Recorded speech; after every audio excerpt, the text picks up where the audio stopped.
Nous ouvrons de nouveau le livre de Samuel, 1 Samuel, 2 Samuel, 2 Chroniques 2 à 7, et nous revenons à la pensée fondamentale qui gouverne toute notre étude, à savoir que l'onction se rapporte toujours à un but précis, à une vocation bien déterminée.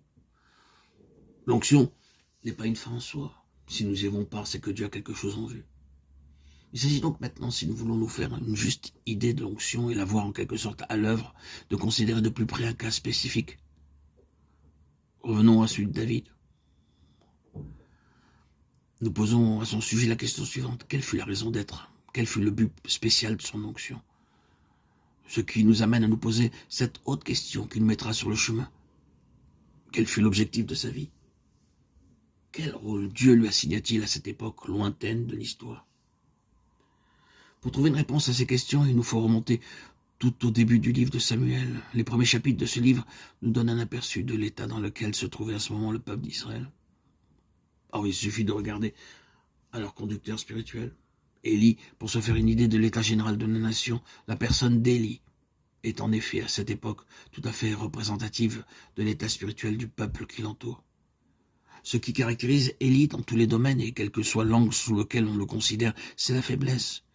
Il préside d'une main mal affermie à un ordre de choses des plus précaires. Comme conducteur religieux, il ne conduit rien et il se révèle incapable d'entretenir au sein de son peuple une vie spirituelle convenable. C'est la faiblesse sur toute la ligne. Or, son état personnel correspond à celui du peuple, et celui du peuple est bien là pour lui donner la réplique. Donc, faiblesse générale et au point de vue spirituel, impuissance caractérisée. Voilà où en est le peuple de Dieu au temps d'Élie. Et voyons les choses de plus près. Physiquement, Élie est dans un état de cécité presque complète. Il a les yeux fixes. Spirituellement aussi, il a la vue excessivement basse. Et ici encore, l'état de ses yeux représente aussi bien son propre état spirituel que celui de son peuple.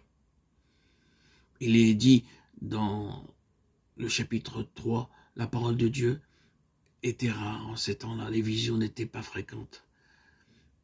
Presque tout le monde est aveugle. Le sens de la vision fonctionne mal. Il y a comme un voile devant tous les yeux. Pour Élie, c'est toujours à lui que nous revenons. On peut en dire autant de lui, l'oreille, en tout cas en ce qui concerne la voix de Dieu. Il ne réagit plus. Son oreille intérieure a perdu sa sensibilité.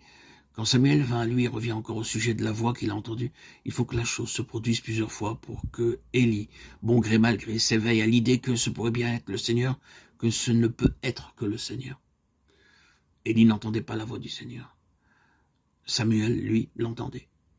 Et lors même qu'elle se fait entendre si nettement à Samuel, ce n'est que peu à peu qu'Élie se rend compte que c'est en effet la voix du Seigneur. Or, ce qu'était Élie au point de vue spirituel, tout le peuple était avec lui.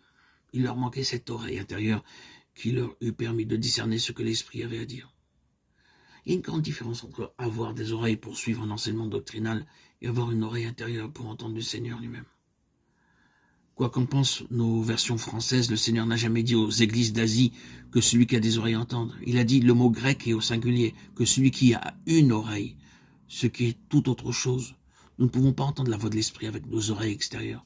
C'est au-dedans qu'il faut avoir une oreille. Cet organe intérieur est seul capable de discerner ce que l'Esprit dit.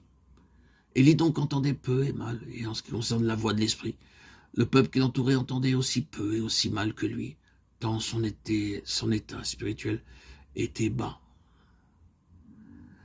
Faiblesse, surdité, cécité, la confusion était inévitable.